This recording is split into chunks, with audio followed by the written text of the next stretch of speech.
인사합니다. 안녕하세요. 예, 5월 달에 첫째 수업인데 3, 4월 과정 마지막 수업을 합니다.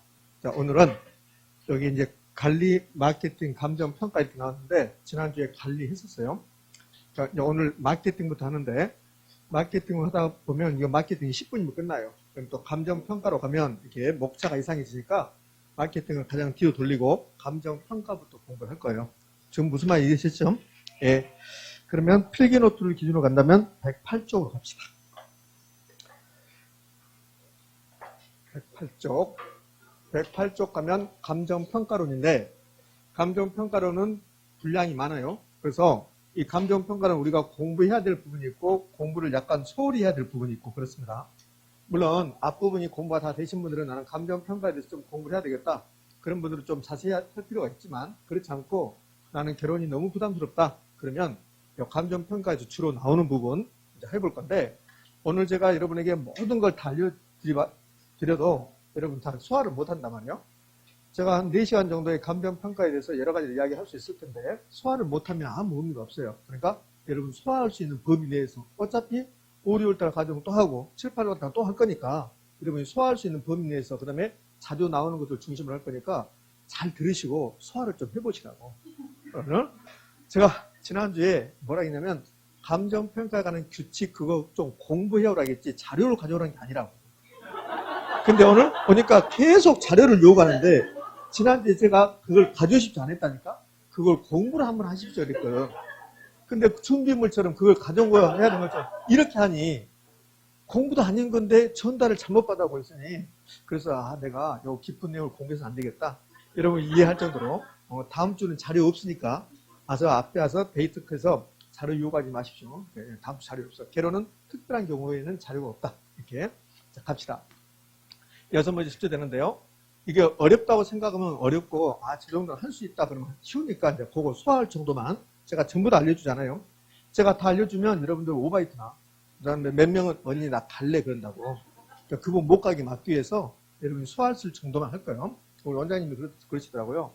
많은 걸 알려줘서 다 소화하면 좋을 텐데 그게 아니고 또 할 거니까 꼭 알게끔 해주십시오. 꼭 알게끔 우리 수험생들이 꼭 소화하게끔 해주십시오. 원장님 매번 못하게 매번 꼭 알 수 있게끔 하십시오. 이렇게 자, 꼭 거기에 맞춰서 제가 수업을 할 겁니다. 교장 선생님의 뜻을 받들여서 이렇게. 어제는 교회 오빠 스타일을 수업을 했고 어제 교회 오빠 스타일이잖아요. 충현 선생님 안경 썼고 안 했습니까? 어디 민법 했습니까? 그랬구나. 원래는 여기 중개사법이잖아. 중개사법 선생님 교회 오빠 스타일이잖아. 그렇지, 교회 오빠 스타일. 어제는 안 했구나. 어제는 원장님이 하셨구나. 그럼 뭐 정식적으로 한다면 교회 오빠 스타일을 공부를 했고 오늘은 동네 오빠 스타일로 이제 수업을 하도록 해요.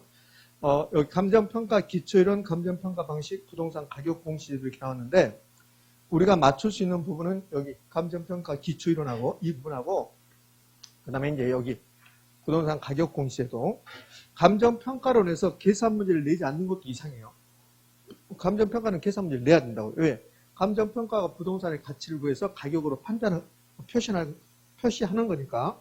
근데 감정평가에서 6문제를 출제하기로 거의 약속했는데 정확히는 15% 내외라고 했잖아요. 6문제 내외인데 6문제 출제하기로 거의 약속한 거예요. 그래서 계속 6문제 출제해요. 그 다음에 7문제 출제할 수도 있고 그러는데 이 감정평가 방식에서 2문제 내지 3문제를 출제해요. 작년 같은 경우는 이론 1문제, 계산 문제 2문제를 출제했어요. 여기서. 그럼 작년에 이 부분에서 3문제를 출제했고 부동산 가격 공시에서도 1문제, 그리고 기초이론에서 2문제 이렇게요. 그럼 기초이론에서 2문제 내지 3문제를 출제해요. 그럼 기초이론에서 3문제가 출제되면 감정평가 방식은 몇 문제요? 2문제 이렇게 출제돼요. 여기 감정평가 방식에서 최근 10년 동안 2문제 이상의 계산 문제를 내고 있습니다. 계산 문제. 그러면 이제 공부량을 보면 기초이론하고 부동산 가격 공시하고 이 2개 합친 거. 2개 합친 것보다 여기 감정평가 방식, 원가법, 적산법, 거래사례법 이 내용이 훨씬 더 분량이 많아요. 그 다음에 어렵고. 그러면 이론적으로 완벽하게 이렇게 이론적으로 많이 정리했는데 근데 시험장에 갔더니 원가법에 대해서 열심히 이론적으로 공부하고 있는데 계산 문제를 딱 주고 만다고요. 그럼 최근 10년 동안에 여기 이제 감정평가 방식에서는 원가법과 거래사례비교법과 공시지가 기준법과 수익가능법 요 네 개를 주로 시험에 출제하고 적산법, 임대사료비교법, 수익분석법은 잘 출제하잖아요. 아, 한 번씩 이거 나왔네. 왜 이런 걸 냈지? 그 정도로 10년에 한 번꼴로 출제한단 말이에요. 여기 네 가지 방법은 거의 매년 출제한다고 보시면 되는데 그럼 네 개를 출제할 수는 없잖아요. 그래서 짝짓기를 해요. 어떻게 짝짓기를 하냐면 대부분 이렇게 짝짓기를 해요. 이렇게 공시지가 기준법하고 수익환원법을 같은 해에 내고 원가법하고 거래사료비교법을 같은 해에 내고 이런 스타일을 보여요. 작년에는 공시지가 기준법하고 수익환원법 계산 문제를 출제했습니다. 이렇게. 그러면 이 네 부분을 이렇게 이제 주로 낼 건데, 이렇게. 그럼 이제 최근에 10년 동안 어떤 형태를 보이냐면, 원가법 최근 10년 동안 이론적으로 작년에 냈습니다. 작년에 최근 10년 동안에. 거래사료비교법은 최근 13년 동안 이론적으로 한 번도 낸 적이 없습니다. 그러면 13년 동안 계속 계산 문제만 내는 거예요. 공시지가 기준법도 마찬가지고 최근 10년 동안 계산 문제. 수익환원법 최근 10년 동안 이론적으로 딱 한 번 냈어요. 그러면 원가법, 거래사료비교법, 수익환원법 최근 10년 동안 이론으로 딱 한 번 내고 계속 계산 문제. 그러면 수익환원법 같은 경우는 최근 10년 동안 계산 문제를 4번인가 내죠. 4번. 그럼 주로 이 부분은 계산 문제를 낸다. 이렇게 되어 있어요. 이 계산 문제를 맞추기가 녹록지 않다는 거예요. 그래서 이 부분에서 득점하는 게 아니고 이 부분에서는 득점할 게 아니라 잘 찍어서 맞자. 이런 스타일로 가면 돼요. 물론 계산 문제를 풀 수 있는 분도 있어요. 그런 분은 풀어야 되고 그런 나는 계산 문제 힘들다. 그러면 여기에 계산 문제를 가지고 스트레스 받지 말라고요. 감정평가 6문제가 출제되면 우리는 3문제 내지 4문제를 맞추면 돼요. 그래서 계산 문제 2개를 포기한다 하더라도 3문제 내지 4문제를 맞출 수 있으니까 여기에 계산 문제에 초점을 맞추지 마시라고. 나중에 이제 수업 시간에 제가 간단한 계산 문제를 하기 보겠지만 그러면 거기에 신경 쓰지 말라고. 거기에 신경 쓰지 말고 나는 저 정도 할 수 있다 그러면 하시는 거고 나는 하기 싫다 그러면 하지 마시고 이렇게 되어 있어요. 그럼 이 부분은 크게 신경을 쓰지 않아도 된다. 요즘 물론 수업은 이제 하겠지만 그래서 요 감정평가 기초이론에서 개념, 필요성, 기능 분류인데 분류 정도. 그다음에 가격이론에서 가치와 가격, 올해 출제할 확률이 매우 높고 지역분석, 개별분석과 가치 재원칙 이 두 개는 번갈아 가면서 내요. 작년에 지역분석, 개별분석을 냈거든. 그리고 올해는 가치 재원칙. 그다음에 감정평가에 관한 규칙은 매우 중요. 이거 중요. 그래서 우리가 공부할 내용은 이 분류, 가치와 가격, 가치 재원칙, 감정평가에 관한 규칙, 그다음에 부동산 가격 공시지도 이 정도 공부하신다고 생각돼요. 되셨나요? 예, 자 이렇게 하고 이제 공부를 시작해 봅니다. 자, 가벼운 마음으로 하시자고. 그다음에 가벼운 마음을 하고 여러분 소화할 정도만 제가 할게요. 자, 그러면 이제 필기노트는 108쪽을 가면 그럼 감정평가 기초 이런 게서 뭐 개념 이렇게 나왔는데 이 개념을 한번 읽어보시는 거예요. 뭐 이 개념 갖고 장난을 치지 않을 거니까. 감정평가는 토지 등이 이제 부동산, 물건, 경제적 가치를 판정하여 가의 금액으로 표시한 거. 이걸 감정평가라고 그래요. 요 밑에 뭐라고 써놨는데 다 무시. 그럼 뭘 내냐면 감정평가에 관한 규칙이 우리 시험에서 매우 잘 나와요. 어떤 애는 감정평가 6문제 중에서 감정평가에 관한 규칙만 3문제를 출제한 적이 있어요. 그래서 제가 지난주에 감정평가에 관한 규칙을 한번 읽어보십시오 그랬잖아요. 예전에 수업했던 거 한번 보십시오. 왜? 거기서 출제를 많이 하기 때문에 그래요. 그럼 이제 감정평가에 관한 규칙이 있는데 그 감정평가에 관한 규칙 5, 6, 7조에 감정평가할 때 원칙 3가지가 나와요. 이거는 아주 빈번하게 출제해요. 그러니까 감정평가에 관한 규칙 제5조를 봤더니 뭐라고 나오냐면 시장가치 기준 원칙 이렇게 나온다고. 이게 하나 있고 감정평가에 관한 규칙 제6조를 보면 감정평가할 때 현황 기준 원칙이 나오고 감정평가 규칙 제7조를 보면 개별 물건 기준 원칙이 나온다고. 그러니까 5, 6, 7조 감정평가 규칙 5, 6, 7조는 매우 우리 시험에서 빈번하게 출제된다. 그럼 5조의 내용을 보자고요. 여러분들 감정평가는 것은 부동산의 가치를 산정하는 가치요. 정확하게는 부동산의 가치가 아니라 물건의 가치를 산정하는 가치 계산, 가치 산정. 이게 이제 감정평가예요. 그래서 이렇게 표현해요. 가격 전문가는 감정평가사가 아니고 중개사고 가치 전문가를 감정평가사다 이렇게 해요. 그럼 감정평가는 이 가치를 산정하는 건데 그런데 가치가 여러 개 있다는 거예요. 여기 시장 가치라는 게 있고 그 다음에 투자 가치라는 게 있고 교환 가치, 보상 가치, 보험 가치, 공익 가치 제가 다 못 쓰고 죽어. 왜? 가치는 여러 개 있으니까. 그럼 생각해봐요. 감정평가는 가치를 산정하는 것이다. 근데 가치가 여러 개 있다. 그럼 무슨 가치를 구해야 되는가? 무슨 가치? 이런 의문이 생긴다고. 그래서 감정평가에 관한 규칙 제5조에 뭐라고 했냐면 원칙을 정인 거야. 감정평가액은 시장 가치를 기준으로 한다. 이거. 그러니까 가치가 여러 개 있는데 그 중에서 감정평가는 무슨 가치를 기준한다? 시장 가치를 기준한다. 됐죠? 네. 자, 그러면 원칙이 나왔으니까 예외가 나와야 되겠지? 그러니까 예외를 봤더니 이렇게 나와. 감정평가 규칙 5조 여기 1항이고 5조 2항에 다음의 경우에는 시장 가치, 유예 가치를 기준으로 결정한다. 이렇게 나온다고. 그럼 다음의 경우가 세 가지. 이제 외우시는 거야. 그러니까 법령에 다른 기준이 있거나 의뢰인이 요청하거나 사회 통념상 필요하다고 인정되는 경우 요 세 가지는 시장 가치, 유예 가치를 기준으로 감정평가를 결정할 수 있다 없다? 있다. 여기는 그대로 나온다고. 그대로. 그럼 주로 나오는 것은 1번하고 2번. 4번은 잘 안 나와요. 봐요. 이렇게 나온다고. 법령에 다른 규정이 있는 경우에는 시장 가치, 유예 가치를 기준으로 감정평가액을 결정할 수 있다. OX 5. 의뢰인이 요청하는 경우에는 시장 가치, 유예 가치를 기준으로 감정평가액을 결정할 수 있다. 맞습니까? 그러죠. 사회 통념상 필요하다고 인정되는 경우에는 시장 가치, 유예 가치를 기준으로 감정평가액을 결정할 수 있다. 맞죠? 근데 3번은 한 번 나온 적이 없어요. 3번 나온 적이 없고 1번, 2번만 나오고 있습니다. 뭐 이 정도 되시잖아요? 이거 집에서 공부해야 되겠다 그러지 말고 여기서 끝내면 되잖아요? 원칙 시장 가치인데 근데 예외적으로 법의사는 시장 가치, 유예 가치를 기준으로 감정평가액을 결정할 수 있다. 됐죠? 여기 있는 그대로 해야 되니까 시험 문제를 이렇게 출제한단 말이에요. 감정평가에 관한 규칙의 내용이다. 감정평가에 관한 규칙의 내용이다. 옳은 거 틀린 거 그래. 그러면 여러분이 해석하지 말고 여기 규칙에 있는 그대로 해줘야 돼요. 그대로. 물어볼 때 감정평가에 관한 규칙의 내용이다 그랬잖아요. 그러니까 규칙에 있는 그대로 해줘야 된다고. 그럼 그냥 질문할게요. 감정평가에 관한 규칙에 의하면 그러면 의뢰인이 요청하는 경우에는 감정평가액을 투자 가치로 결정할 수 있다. OX. O라고 하면 안 돼. X라고 해야 돼. 시장 가치, 유예 가치니까 투자 가치도 되고 보상 가치도 되고 보험 가치도 된단 말이에요. 근데 감정평가의 규칙 이렇게 물어보잖아. 그러니까 감정평가 규칙이 있는 그대로 해줘야 돼. 이 감정평가 규칙에는 시장 가치, 유예 가치를 이렇게 나왔지 투자 가치는 많이 없다고. 없어요. 그러니까 감정평가에 관한 규칙이 가면 의뢰인이 요청하는 경우는 투자 가치를 기준으로 감정평가액을 결정할 수 있는 거야. 근데 규칙 조문에는 투자 가치는 말 안 나오고 뭐라고? 시장 가치, 유예 가치. 시장 가치, 유예 가치. 되셨죠? 여기 있는 그대로. 자, 이제 하나 됐어요. 자, 그러면 이제 5조 끝났고 이제 6조.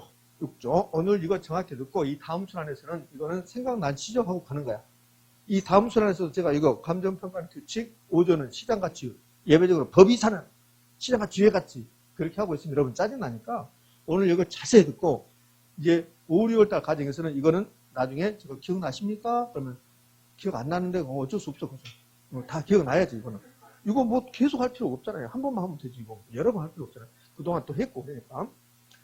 자, 그 다음에 이제 두 번째 원칙으로 갑니다.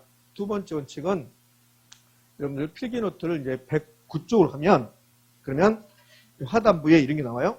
5번 감정평가에 관한 규칙 제6조 나오죠? 6조. 이걸 현황기준평가라고 그래. 그러니까 감정평가에 관한 규칙 제6조를 보면 이렇게 나와. 감정평가는 기준 시점에서 이용상황 및 공법상 제한을 받는 데를 기준으로 한다. 받는 데로 평가한다. 이게.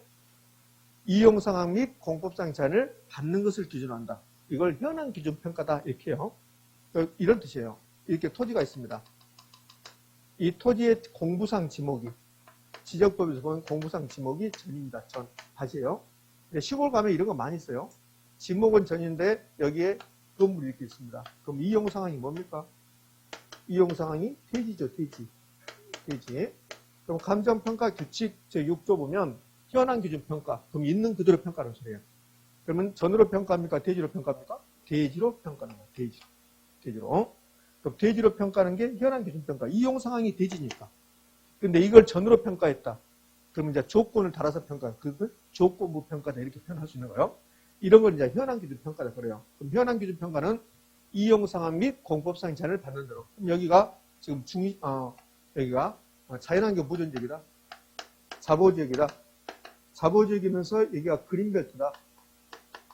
그러면 용도지역은 자연환경 보존지역. 그다음에 용도지구가 그린벨트, 개발제한구역. 이렇게 공법상 제한을 받고 있어요. 그 받는 대로 받지 않는 대로? 받는 대로. 있는 그대로 해야 되니까. 그럼 그린벨트에 소속돼 있다, 속해 있다. 그럼 그린벨트 속한 대로 자연환경 보존지역은 자연환경 보존지역인 대로 이렇게 평가하는 게 현황기준변파. 이게 원칙. 그러면 원칙이 나오면 예외가 나와야 되겠죠? 예외적으로 세 가지 경우는 조건을 붙여서 평가할 수 있는 거야. 그럼 예외적으로 조건을 붙여서 평가할 수 있다. 이 조건을 감정평가에 관한 조건이라고 그래요. 그럼 어느 경우에 세 가지 경우에 법령에 다른 규정이 있거나 의뢰인이 요청하는 경우나 사회 통념상 필요하도 인정되는 경우에는 감정평가의 조건을 붙여서 평가할 수 있다 없다? 있다. 그럼 시험은 그냥 이렇게 나온다고. 왜? 규칙이 있는 그대로 나와야 되니까. 그럼 시험에서 이렇게 나온단 말이에요. 의뢰인이 요청하는 경우에는 감정평가의 조건을 붙여서 평가할 수 있다 없다? 있다. 그걸로 그대로 나온다고 이렇게. 그럼 이런 경우죠. 의뢰인이 와서 뭐라고 하냐면 여기 내 땅이 그린벨트인데 소문이 이번에 대통령이 바뀌면 그럼 그린벨트를 해제해 준다고 합니다. 그러면 그린벨트가 해제되는 것을 조건으로 평가해 주십시오. 의뢰인이 이렇게 요청하는 거야. 그러면 평가사가 알았습니다. 그렇게 해줄게요. 이렇게 예외적으로 의뢰인이 요청하면 조건을 붙여서 평가할 수 있다 없다? 있다. 됐어요. 자, 이제 여기까지가 이제 우리 시험인데 여기 좀 더 깊은 내용을 가면 그럼 이 조건을 붙여서 오면 평가사가 그 조건을 무조건 받아들이는 게 아니에요. 그럼 어떻게 하냐면 여러분 민법에서 조건 배우죠? 그럼 조건은 뭐 실현 가능해야 되고 적법해야 되고 이건 배웠죠? 여기 그대로 적용돼요. 이게. 그러면 여러분이 평가사인데 제가 와서 뭐라 하냐면 조건을 붙여서 평가해 주십시오. 이렇게 의뢰했단 말이에요. 근데 여러분이 판단했을 때 이 조건이 실현 불가능하다. 불법적이다. 그러면 그런 조건을 붙이면 될까 안 될까? 안 된다는 거야. 그래서 이제 감정평가 규칙은 여기서 끝나요. 여기서 끝나는데 이제 실무 내용이 조건을 붙여서 평가 의뢰하면 평가사가 이 조건을 검토해야 돼. 그럼 조건을 붙였다? 조건 검토. 조건을 검토해서 이 조건이 실현 가능하고 합법적이고 합리적이면 감정평가할 수 있는 거야. 조건을 붙여서. 근데 이 조건이 만약에 불법적이거나 비합리적이거나 그죠? 그 다음에 실현 불가능하다. 실현 불가능하다면 이 조건을 붙이면 될까 안 될까? 안 되겠지. 불가능. 이런 조건이다. 이런 조건을 붙여서 평가 의뢰하면 감정평가사가 나는 그거 평가할 수 없어요. 이렇게 해야 돼. 그럼 이런 경우는 감정평가사가 수임 거부, 나는 할 수 없습니다. 수임을 거부하거나 이미 수임을 했다면, 한다고 했다면 수임을 처리하지. 수임을 처리한다. 이게 작년에 감정평가사 시험 문제예요. 예. 그러니까 우리 시험은 여기까지만 나온 거야. 우리 시험은 조건을 붙여서 평가할 수 있다 없다? 있다. 근데 그 조건을 이제 붙여서 평가하려면 평가사가 조건을 검토해야 된다. 그럼 시험이 이렇게 나온다. 조건은 합법적이고 합리적이고 실현 가능해야 된다. OX? O라고. 근데 그 조건을 검토했더니 불법적이거나 비합리적이거나 아니면 실현 불가능하다면 나는 평가할 수 없음. 나는 평가할 수 없으니까 다른 사람한테 알아보세요. 이렇게 하든지 아니면 이미 수임했다면 한다고 했으면 전화해야지. 그거 할 수 없어요. 이것을 수임을 처리한다. 자, 됐죠? 여기까지. 자, 세 번째 원칙으로 갑니다. 세 번째 원칙이 시험에서 가장 잘 나와요. 세 번째 원칙은 따로따로. 이걸 개별평가라고 합니다. 이미 다 알고 있을 거예요. 처음 오신 분들은 잘 모를 거고. 그럼 세 번째 원칙은 감정평가할 때는 따로따로 해라. 여기 토지 있고 건물이 있습니다. 그럼 부동산이 지금 2개요. 그럼 감정평가하는 규칙 제7조로 보면 원칙이 감정평가는 대상 물건별로 개별로 해야 된다. 요거. 여기에 감정평가하는 규칙 제7조 1항이야. 요거 엄청나게 시험이 잘 나와요. 그럼 이건 따로따로 해야 된다. 이렇게 하시라고. 여기는 그대로 기억하지 말고 감정평가는 개별적으로 따로따로 해야 된다. 대상 물건별로. 그럼 토지, 건물이 있으면 토지 따로 건물 따로 하는 게 이게 원칙. 그걸 우리가 일반적으로 개별평가라고 부르는데 감정평가에 관한 규칙 제7조에는 개별평가라는 말은 없음. 우리가 그냥 개별평가라고 일반적으로 붙여주는 거야. 그럼 원칙 따로따로 평가해라. 원칙. 근데 원칙 나왔으니까 예외 나와야 되는데 예외가 3개. 예외가 3개인데 일괄해서 평가할 수 있다. 구분해서 평가할 수 있다. 그 부분만 평가할 수 있다. 그 부분만 평가할 수 있다. 이렇게. 구분해서 평가할 수 있다. 일괄해서 평가할 수 있다. 자, 봐요. 원칙, 개별평가. 따로따로. 예외적으로 일괄해서 평가할 수 있다. 가치를 달리하면 그 부분만 평가할 수 있다. 그 다음에 마지막에는 가치를 달리면 구분해서 평가할 수 있다. 마지막으로는 어느 특정 부분만 그 부분만 평가할 수 있다. 이렇게 3가지가 나온다고. 자, 그럼 보자고요. 예외적으로 첫 번째 일괄평가인데 제가 이 일괄평가, 구분평가, 부분평가 붙여놨는데 우리나라 감정평가 규칙에는 일괄평가란 말, 구분평가란 말, 부분평가란 말 없어요. 없고 요 일체로 일괄해서 평가를 하는 경우 이런 경우를 평가 이론에서는 일괄평가라고 부르는 거라고. 그러니까 시험 문제에서 감정평가하는 규칙 이렇게 물어보면 일괄평가란 말, 구분평가란 말, 부분평가란 말은 안 나와. 일괄해서 평가할 수 있다. 구분해서 평가할 수 있다. 그 부분만 평가할 수 있다. 이렇게 나오는 거죠. 지금 이해되셨죠? 이렇게. 자, 그러면 이 토지와 건물이 지금 두 개인데 따로따로 평가하는 게 원칙인데 이 토지와 건물이 용도상 불가분한 게 있다. 일체로 거래되고 있다. 라고 한다면 일괄해서 평가할 수 있다 없다? 있다. 요거 세 번. 세 번. 두 번은 일괄해서 평가할 수 있다. 한 번은 일괄해서 평가할 수 없다. 그럼 없다 그러면 틀리고 있다. 이렇게 나오잖아요. 감정평가에 관한 규칙에 하면 두 개 이상의 물건이 용도상 불가분하게 있고 관계 있고 일체로 거래된다 하더라도 일괄해서 평가할 수 없다. OX, X. 일괄해서 평가할 수 있다. 자, 그 다음에 이제 구분평가. 구분평가는 여기 건물이 밑에는 상가 부분이고 나머지 위에가 주택 부분이라면 이런 것을 우리가 일반적으로 주상복합 건물 그런다고? 그럼 하나의 건물인데 상가 부분과 주택 부분이 가치를 달리합니까? 가치를 달리하지. 같이. 이렇게 되면 구분해서 평가할 수 있다. 이제 그걸 우리가 일반적으로 구분평가라고 해요. 요 가치를 달리하면 구분해서 감정평가할 수 있다. 구분해서 평가할 수 있다. 요거 됐어요. 이게 감정평가에는 규칙에 나온 내용이에요. 규칙은 여기까지 하면 돼요. 여기까지만. 근데 이제 요 평가 이론 측면에서 어느 경우에 구분평가합니까를 물어봐. 평가 이론 측면에서 감정평가 규칙은 이걸로 끝나요. 감정평가 규칙은 구분해서 평가할 수 있다 없다? 있다. 이걸로 끝난다고. 근데 이제 여기서 우리가 평가 이론으로 가면 그러면 어느 경우에 구분해서 평가합니까? 이것도 이제 기억하셔야 돼요. 여기 지금 구분해서 평가하는 경우를 제가 딱 써놨다고. 구분해서 평가하는 경우에서 이 중에서 시험에 가장 잘 나온 게 뭘 같아요? 1번, 2번, 3번, 4번, 아니. 4번 이렇게 하면 안 된다. 4번, 미쳤나 봐. 4번, 그리고 5번. 몇 번? 4번. 4번이 가장 시험이 잘 나온 거예요. 이런 경우를 엎드려서 절 받는다. 한번 이렇게 하는 거예요. 그러니까 요 살림이 구분해서 평가한다는 것을 반드시 기억하셔야 돼요. 살림이. 그럼 이제 요거까지 밑에까지 기억하셔야 되니까 구분평가는 요 밑에까지 기억하셔야 되니까 물론 요 밑에가 어느 경우에 구분평가입니까? 요거 자주 나오는 건 아니에요. 자주 나오는 건 아니지만 출제할 확률은 있기 때문에 요거까지 기억하셔야 돼요. 요 어느 경우에 일괄해서 평가합니까? 이런 건 크게 의미가 없고 요 밑에 어느 경우에 구분해서 평가합니까? 그 사례를 좀 알고 있어야 된다고요. 살림의 평가. 살림은 두 가지가 결합됐다 했잖아요. 살림은 요 산에 있는 땅 산지라고 해요. 산지. 다른 말로 임지. 산에 가면 나무 있습니까? 나무. 요 나무를 임목 그랬습니다. 임목. 이 두 개를 묶어서 살림이라고 해요. 살림. 살림. 그러면 산주와 임목이 가치가 같아요? 달라요? 다르잖아요. 가치가 다르니까 구분해서 평가할 수 있다 없다? 있다. 그런 거요. 그럼 이제 감정평가 규칙. 우리나라 감정평가 규칙도 보면 살림은 산주와 임목을 구분해서 평가한다. 이렇게 나오거든. 그러면 살림이 구분평가고 요 그림이 주상복합 건물이에요. 그럼 주상복합 건물 구분해서 평가하고 선박은 배는 선체하고 기간. 예전에 저 있을 때는 선체가 대부분 목선이었다고, 목선.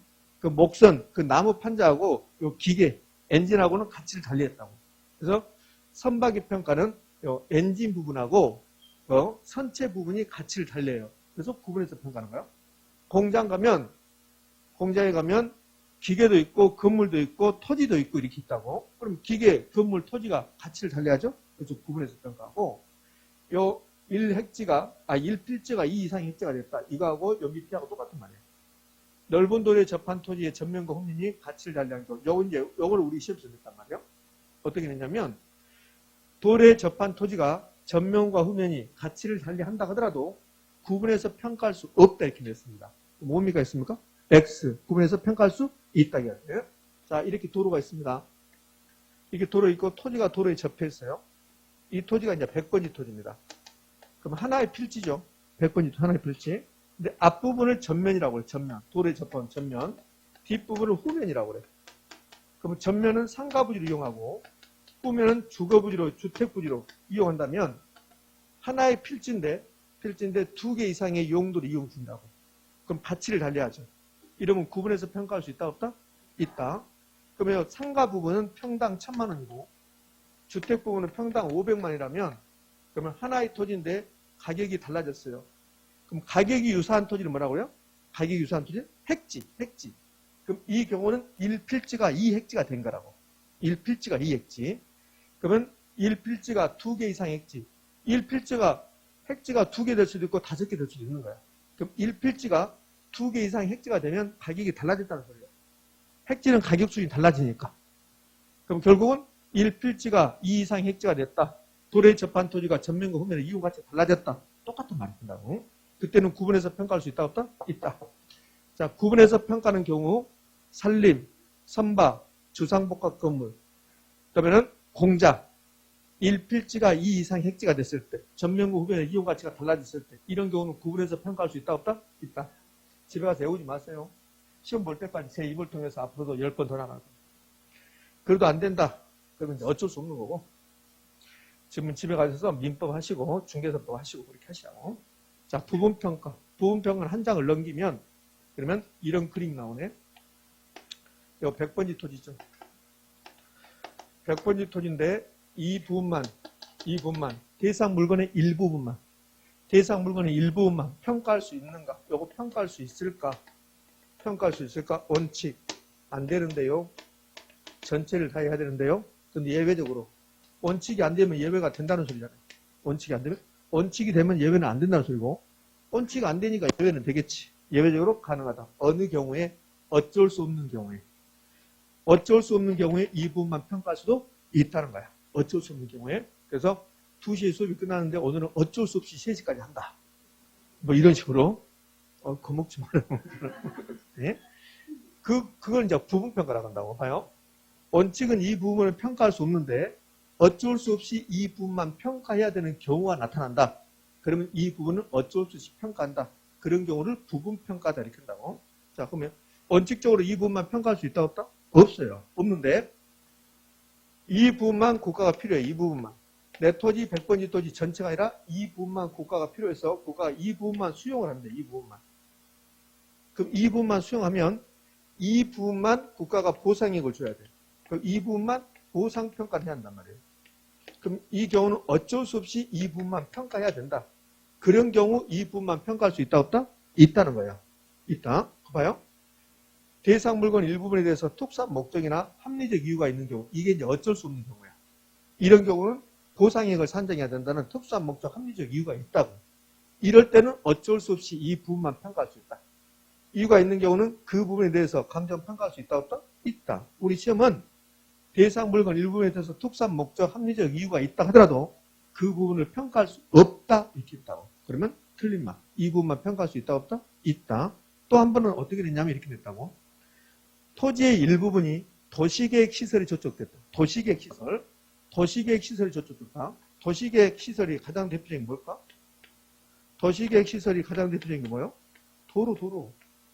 공법을 그렇게 열심히 해도 도시계획 시설이 뭐냐고 물어보면 몰라. 공법을 그렇게 해도. 그러면 선생님 나는 도시계획 시설은 모르고 용도지역은 아는데 용도지역은 또 제대로 아느냐? 그것도 아니에요. 그 공법이 그렇게 어려워요. 공법이. 어려운 게 아니라 공법은 뭐랄까 좀 복잡하지. 어려운 건 없어. 공법이 복잡하다고. 선생님 어려운 게 복잡한 거 아니야? 그거 아니야. 어려운 거랑 복잡한 거 달라는 거예요. 어려운 거하고 쉬운 거 이거라고. 복잡한 거 단순한 거. 나는 복잡하면 어렵던데 아니지. 복잡한 게 어려운 게 아니라 좀 복잡할 뿐이에요. 공법은 법조문 그대로 나와요. 사실은 공법은. 그래서 우리 중개사 시험에라 평가사 시험 공부하는 친구들, 그 다음에 다른 시험을 공부하는 친구들은 이제 평가사 시험도 여러분들이 보는 공법, 국토계획 및 이원 법률 그거 배우거든. 그 친구들 공부하면 법조문을 봐. 법조문을 계속 읽은다고. 왜? 법조문 그대로 나오니까 공법은. 그러니까 여러분 이제 그렇게 할 필요는 없지만 사실은 법조문 그대로 나온다니까요. 민법은 법조문을 해석하고 그다음에 판례는 어떻게 되는가 요거 알아야 되지만 공법은 그렇잖아. 공법은 법에 있는 그대로. 그걸 또 4m 이상이면 허가 받으라면 그거 허가 받으면 되는 거야. 법이 나온 대로 이렇게 다시 작업을 했습니다. 옆에서 했는데 이 도시계획 시설이 가장 대표적인 게 도로예요. 그럼 토지의 일부분이 도시계획 시설이 저쪽이다. 자, 이렇게 도로가 난다는 거예요. 이렇게. 그럼 토지의 일부분이 도시계획 시설이 저쪽인 거야. 그럼 토지의 일부분이 도시계획 시설이 저쪽된 경우에 이 부분만 평가할 수 없다가 우리 시험 지문이에요. 그럼 OX, X 평가할 수 있다. 다 끝났어요. 세 가지 원칙 끝났습니다. 너무너무 중요하니까 이 세 가지 원칙은 반드시 하셔야 돼. 봐봐요. 첫 번째, 시장가치 기준 원칙. 두 번째, 현황 기준 원칙. 세 번째, 개별 물건 평가 원칙. 세 번째, 7조 원칙 개별 평가. 예외적으로 일괄해서 평가할 수 있다. 구분해서 평가할 수 있다. 그 부분만 평가할 수 있다. 있다. 됐나요? 예. 자, 기출지문 뭐 볼 것도 없는데 보자고 나왔으니까. 자, 일반 감정평가업자는 감정평가인 의뢰인이 요청하는 경우는 대상 물건의 감정평가액을 시장가치, 주의가치 기준으로 결정할 수 있다. OX? O. 요거 이제 투자가치라고 해보면 안 된단 말이에요. 시장가치, 주의가치. 이렇게 하네요. 2번, 감정평가는 기준 시점에서 대상 물건 이용 상황 및 공법상 제한을 받는 상태를 기준으로 한다. 이게 현황 기준 평가. 3번, 둘 이상의 대상물이 일체로 거래됐다. 그럼 일괄해서 평가할 수 있냐고 물어봐요. 일괄해서 평가할 수 있다부터? 있다. 4번, 하나의 대상 물건이라고 나왔습니다. 그럼 가치를 달리하면 그 부분, 이를 구분해 감정평가할 수 있다부터? 있다. 여기 기준 시점을 아직 안 배웠죠. 기준 시점 이거 보면 좀 이따 설명하겠지만 기준 시점이란 대상 물건의 감정평가를 결정하기 위한 기준이 되는 날로 가격조사 무슨 날? 완료한 날짜. 자, 오른쪽으로. 자, 됐어요. 이게 감정평가에 관한 규칙에 나온 세 가지 원칙. 그러면 다시 필기노트를 109쪽으로 와서 자, 기준 시점 좀 보아볼게요. 기준 시점. 기준 시점 보러 왔습니다. 자, 기준 시점은 감정평가에 관한 규칙 제2조하고 제9조에 나와. 그러니까 기준 시점은 감정평가에 관한 규칙 두 군데서 나온다는 거야. 2조하고 9조에서. 그럼 2조는 뭐라고 나왔냐면 이렇게 나와. 감정평가의 결정의 기준이 되는 날이다. 그게 이제 감정평가 규칙 2조 영어정에서 나온 기준 시점이야. 그럼 이제 9조 가면, 감정평가에는 구조 1항을 가면, 2항을 가면 그 날짜를 가격조사 완료일이라고. 정확한 표현은 완료일이 아닙니다. 가격조사를 완료한 날짜. 가격조사를 완료한 날짜. 이 두 가지 기억하셔야 돼요. 기준 시점 나왔습니다. 그럼 두 가지. 감정평가의 결정의 기준이 되는 날짜. 그 날이 무슨 날짜다? 가격조사 완료일. 가격조사 완료일. 이 두 가지. 자, 그러면 여기 이제 가볍게 제가 설명해 볼 건데, 여기 타임 스케일을 통해서 설명해 볼 거예요. 부동산 가격은 고정되어 있습니까? 변동합니까? 변동. 그걸 변동의 원칙이라고 해요. 이 변동의 원칙. 변동의 원칙은 부동산 가격이 늘 변동합니다. 그 말이에요. 그래서 감정평가할 때 일정한 시점을 정해야 됩니다. 그게 이제 기준 시점이에요. 이 부동산을 평가하는데 평가사가 이 부동산 가격 얼마냐고 물어봤더니 10억입니다. 그랬어요. 근데 어느 날짜예요? 그랬더니 몰라요. 그냥 10억입니다. 그러면 평가 잘못한 거라고.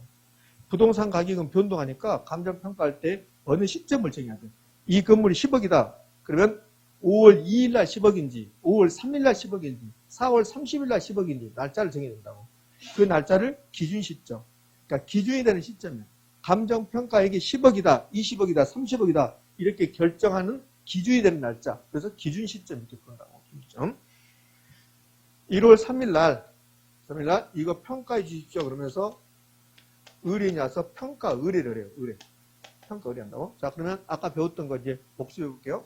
평가 의뢰하는데 의뢰인이 뭐라고 하냐면 의뢰인이 이거 그린벨트에 속했는데요. 그린벨트에 해제되는 것을 조건으로 평가해 주세요. 이렇게 조건을 붙여서 평가할 수 있다 없다? 있다. 의뢰인 요청했으니까. 원칙은 조건 붙이면 안 되지만 의뢰인 요청했으니까 이때 평가사는 그 조건을 검토해야 되지. 합리적인가, 합법적인가, 실현 가능한가. 근데 불법적, 비합리적, 실현 불가능, 수임 거부, 수임을 처리해야 된다. 됐지요? 예? 그럼 이제 평가 의뢰 받았을 때 다시 원산 들어왔어요. 평가 의뢰 받았어요. 그러니까 평가 의뢰 받으면 이제 의뢰인은 떠나고 이제 감정평가사가 자기 스케줄 맞춰서 이 부동산을 가서 봐야 돼. 그래서 가서 보고 이 부동산 가격과 관련된 그 사항을 조사해. 이걸 가격조사라고 해요. 가격조사를 시작했어요. 이 가격조사는 1시간에 끝날 수도 있고 3일이 걸릴 수도 있고 5일이 걸릴 수도 있고 그래요. 근데 1월 5일 날 가격조사를 시작해서 1월 10일 날 가격조사를 완료했어요. 가격조사 완료. 가격조사 완료 끝냈다는 소리야. 그러면 내가 평가사인데 이 부동산 1월 10일 날 가격조사를 완료했어요. 그러면 감정평가액을 어느 날짜에 결정한다 하더라도 제가 가지고 있는 저 토지 건물에 관한 자료는 1월 10일 날로 끝나요. 어느 날짜 감정평가액을 결정한다 하더라도 1월 10일 날짜까지 저 부동산 가격에 대한 사항이 나한테 가지고 있다고. 그러면 이제 여기는 필기노트 있는 건데 만약에 요거는 이제 없어요. 1월 12일 날 이 토지 건물 옆으로 도로가 신설된다고 해봐요. 도로 신설. 도로 신설 계획이 발표돼. 요 계획이 발표됐습니다. 발표. 그러면 토지 가격, 건물 가격은 올라갔겠죠. 근데 그럼에도 불구하고 내가 가지고 있는 데이터리는 1월 10일까지만 반영돼 있지 1월 12일 날 도로 신설 계획은 반영되지 않았단 말이에요. 그리고 나서 1월 15일 날 제가 컴퓨터 작업을 통해서 감정평가액을 결정해요. 감정평가액 10억이라고 결정했습니다. 그럼 이 10억이라고 결정한 날, 감정평가액이 10억이라고 결정한 날은 언제예요? 1월 15일. 결정한 날은 15일이야. 그럼 15일 날 결정했는데 10억이라고 결정하기 한 기준이 되는 날짜. 결정한 날은 1월 15일이고, 10억이라고 결정하는 기준이 되는 날짜가 언제냐? 1월 10일이에요. 1월 10일을 기준으로 해서 1월 15일 날 10억이라고 결정한 거라고. 결정한 날은 1월 15일. 10억이라고 결정하기 위한 기준이 되는 날짜는 1월 10일. 그 1월 10일을 감정평가액 결정의 기준이 되는 날짜. 이걸 기준 시점이라고 하고 그 기준 시점이 그러면 언제냐? 가격조사 시작이 한 날이냐? 아니면 평가 의뢰이냐? 아니면 감정평가액 결정한 날이냐? 아니면 가격조사 완료일이냐? 가격조사 완료일.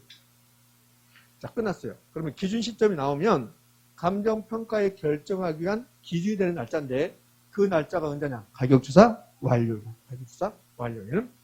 정확하게는 가격조사 완료일이 아닙니다. 가격조사를 완료한 날짜로 한다. 이렇게 나옵니다. 날짜로 한다. 자, 그럼 감정평가 규칙 제9조를 가면 이렇게 나와요. 기준 시점에는 가격조사를 완료한 날짜로 한다. 이렇게 나와요. 이제 다만 그래요. 이제 예외적인 사항. 이 예외적인 사항은 우리 시험에서 쟁점을 삼지 않았어요. 자, 그럼 질문 여기서. 그러면 여러분들, 이 기준 시점은 원칙적으로 정해지겠습니까? 안 정해지겠습니까? 기준 시점은 원칙적으로 정해질까? 안 정해질까? 안 정해지지. 안 정해진다고. 정해진다고 생각하시는 분은 생각을 바꿔. 안 정해진다니까요? 내가 가격조사를 끝내야만이 기준 시점에 가격조사를 끝내야만이 그게 기준 시점이야. 그러면 내가 평가사인데 1월 5일 날 가격조사를 시작해서 1월 6일 날 가격조사를 끝냈다. 그럼 그게 1월 6일 날이 기준 시점이 되고 가격조사를 1월 15일 날 끝냈다. 그럼 1월 15일 날이 기준 시점이 된다고. 그러니까 기준 시점은 원칙적으로 정해진다, 안 정해진다? 안 정해지는 거야.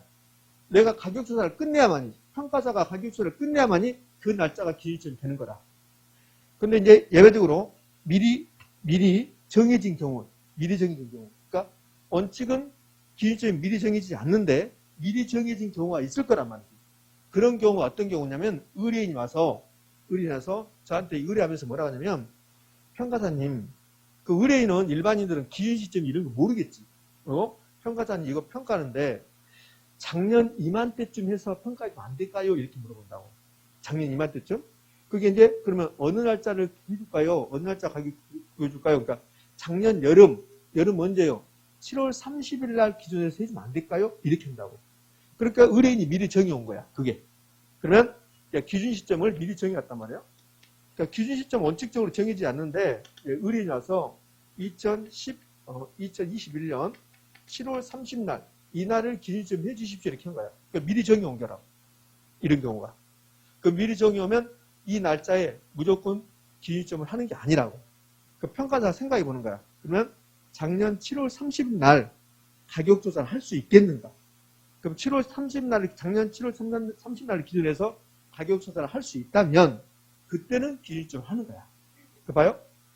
다만 미리 정해진 경우, 뭐가? 기준 시점이 가격조사가 가능한 경우에 그 날짜를 기준 시점을 할 수 있다. 됐습니까? 요거는 이제 쟁점을 삼지 않았는데 만약에 감정평가 규칙이 하면 그러면 기준 시점이 미리 정해진 경우는 무조건 그 날짜를 기준시점을 할 수 있다. 그러면 틀린 말이에요. 가격조사가 가능한 경우에만 그 날짜를 기준시점을 할 수 있다. 그럼 결론은 기준시점 무조건 가격조사가 끝나야 된다는 소리예요. 그래야만 그 날짜가 기준시점이 된다는 소리예요. 자, 그러면 이제 미리 정해진 경우에 이렇게 과거의 특정 시점, 과거의 특정 시점을 기준시점으로, 과거의 특정 시점을 기준시점으로 평가할 수 있다, 없다? 있다. 이런 평가를 소급평가라고 한다고, 소급평가. 소급평가는 과거의 일정, 과거의 특정 시점을 기준시점으로 한다. 예? 2번 나왔어요. 아주 중요한 거 아니에요. 소급평가 2번 나왔으면 중요한 게 아니죠. 소급, 과거로 갔다는 거예요. 민법에서 소급했다, 과거로 갔다는 거예요. 그럼 반대인 경우 나오겠죠. 반대인 경우 의뢰인이 없으면 뭐라 하냐면 2023년 7월 30일 날 이날을 기준점으로 해주십시오 된다고. 제가 물어봐 왜 그래요? 왜 이날을 하려고 그래요? 그러니까 내년에 그린벨트가 해제된대요. 그러면 얼마 있는가 좀 알고 싶어요. 이런 경우가 있을 거란 말이지. 그러면 이 경우는 미래의 특정 시점을 기준시점으로 해서 정해준 거예요. 그럼 제가 무조건 그 날짜 하는 게 아니라 내년으로 가서 7월 30일 날, 내년 7월 30일 날 가격조사가 가능하다. 그러면 그 날짜를 기준점으로 할 수 있는 거지. 그럼 결론은 우리나라 감정평가 규칙이 하면 과거의 특정 시점, 미래의 특정 시점을 기준시점을 할 수 있다, 없다? 있다. 있다지. 있다. 가능한 경우에 할 수 있다. 이렇게 되지. 할 수 있다. 그럼 과거의 특정 시점을 기준시점을 했다? 그럼 소급평가. 미래의 특정 시점을 기준시점을 한다? 기한부 평가. 이렇게 두는 거라고. 소급평가가 약간 더 중요. 자, 다 끝났어요, 이제. 그러면 이제 기준시점. 그러면 가격조사 완료일. 정확하게는 기준시점 가격조사 완료일 한 날짜로 한다, 이렇게. 그럼 기준시점은 왜 필요할까? 부동산 가격이 변동하지 않으면 기준시점이 필요합니까? 필요치 않습니까? 필요치 않다는 거야. 부동산 가격이 언제나 변동하니까 기준시점이 필요하다. 이걸 변동의 원칙 때문에 그렇다고 해요. 부동산 가격이 늘 변동한다가 변동의 원칙이야. 그 부동산 가격이 변동하지 않으면 기준시점이 필요합니까? 필요치 않습니까? 필요치 않다는 거예요.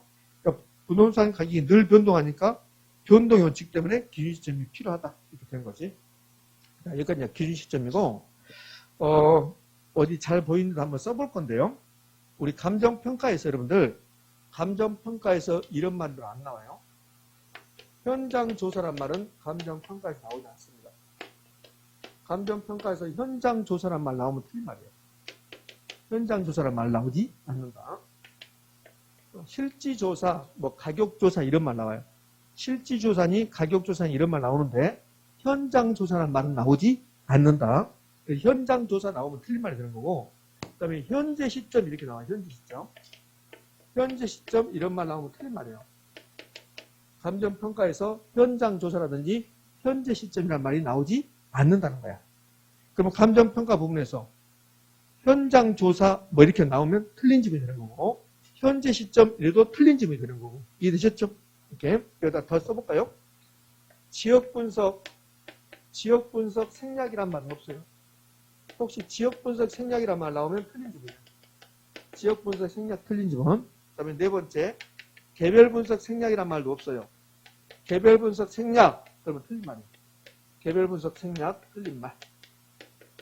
네? 틀린 말이에요.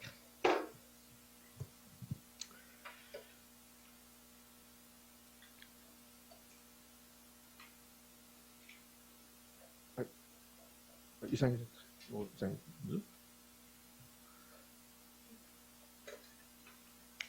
현장조사 X, 현재 시점 X, 지역분석 생략 X, 개별분석 생략 X. 개별분석, 지역분석 생략이란 말 있다 없다? 없다. 응?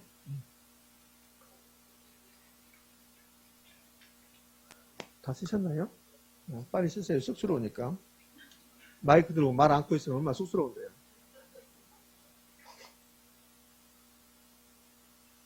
자, 이제 이번 시간에 여기까지 해볼 거예요, 여러분들. 가치와 가격 여기까지 필기노트 110조 올해 나올 시기가 됐습니다. 아주 빈번하게 나오는 건 아니지만 나올 시기가 됐죠. 가치, 가격 어떤 차이가 있는가? 가치는 영어로 value, 가격은 price 그래요. 여기 필기노트는 여러분들 요 동그라미 1번, 2번, 3번 있지 요 위에 것은 없어요. 요 위에가 이제 개념이요. 가격은 우리가 안다고. 가격은 매수자가 매도인에게 매수인이 매도인에게 지급한 금액, 실제로 지급한 금액, 내가 물건 사면서 지급한 금액을 가격이라고 하죠. 그걸 이제 학문적으로 이렇게 해요. 가격은 교환의 대가로 실제로 거래된 금액이다. 이거 가격이야. 그럼 가치는 뭔데? 가치는 쓸모를 가치라고요. 쓸모. 어떤 물건이 나에게 어떤 쓸모를 준다, 효용을 준다. 그걸 이제 가치라고 해요. 근데 가치는 이제 학문적으로 표현하면 이렇게 돼요. 장래 기대되는 편익의 현재 가치다.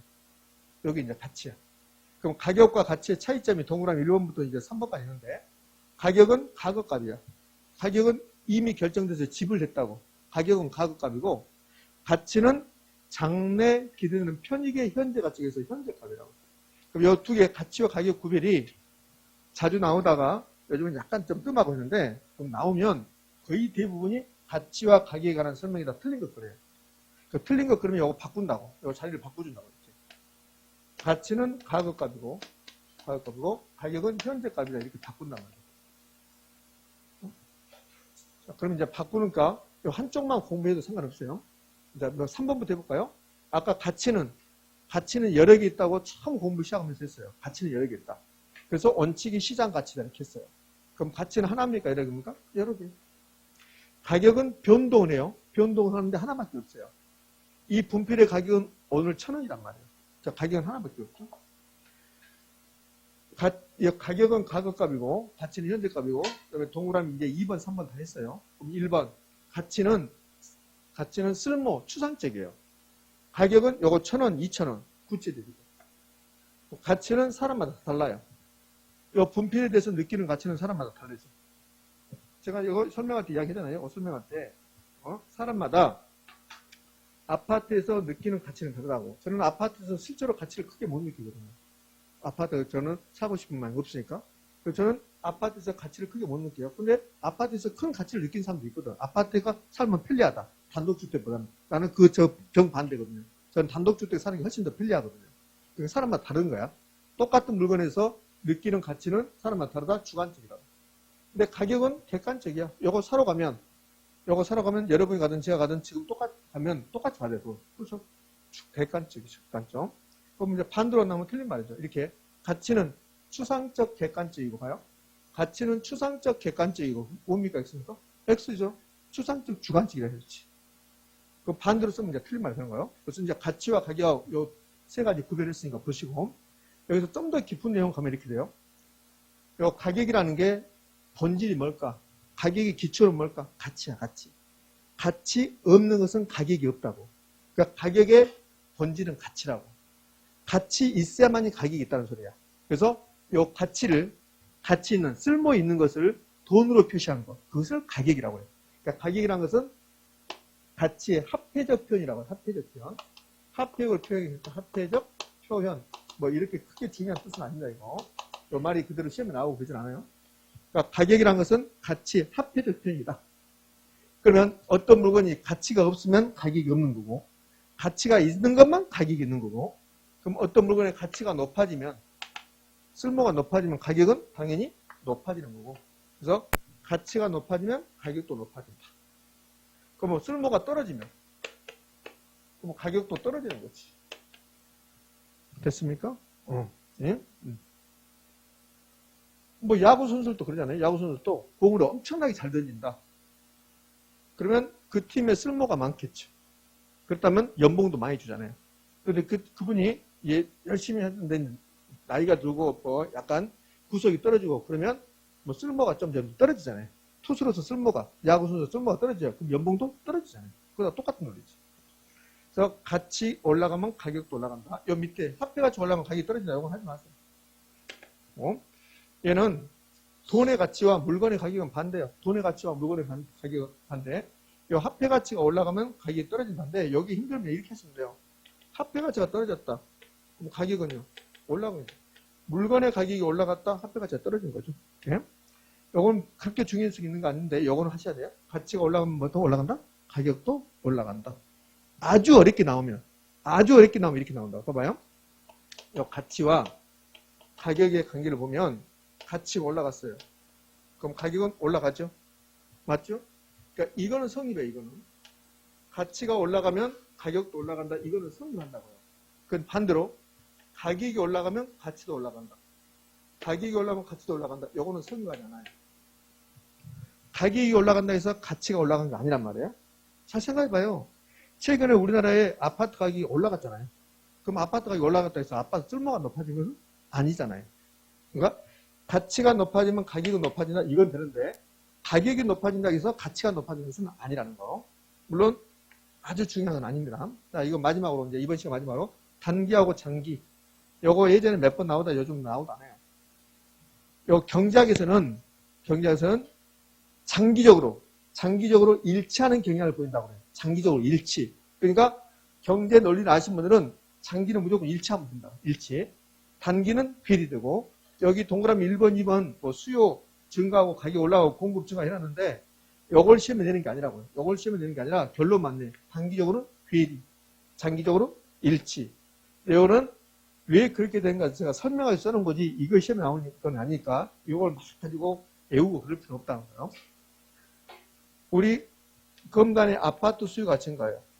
그럼 검단의 아파트 수요가 증가하면 아파트 가격이 올라갑니까? 가치가 올라갑니까? 가격이 올라가는 거지. 가치 올라가는 게 가격이. 그럼 아파트 수요가 증가한다 하더라도 가치는 그대로 있어요. 가치는 그대로 있는데 가격이 올라가는 거예요. 그래서 수요가 증가해서 가격이 올라가면서 가격이 가치보다 높게 나타나요. 그게 단기야, 단기. 단기는 공급이 없는 상태가 단기야. 그럼 단기적으로는 가치와 가격이 달라질 수 있다는 거야. 근데 이 가격이 높아지면 우리 검단의 아파트 가격이 높아지면 그럼 장기적으로 아파트 공급이 증가할까 감소할까? 증가. 아파트 공급이 증가하면 가치가 변해요, 가격이 변해요. 가격이 변해요. 가격이 떨어져요. 그래서 가치하고 일치한다고. 그래서 장기적으로 일치하는 게 보이죠. 이렇게 하는 거야. 수요 공급에 의해서 단기적으로는 가치와 가격이 일치하지만 장기적으로 괴리된다. 이렇게 출제한다고요. OX, X. 단기적 괴리, 장기적 일치. 여기 왜 그렇게 되는가? 그 논리는 필요 없어요. 단기 괴리, 장기 일치. 됐습니까? 네. 자, 여기까지가 이제 가치와 가격의 비교.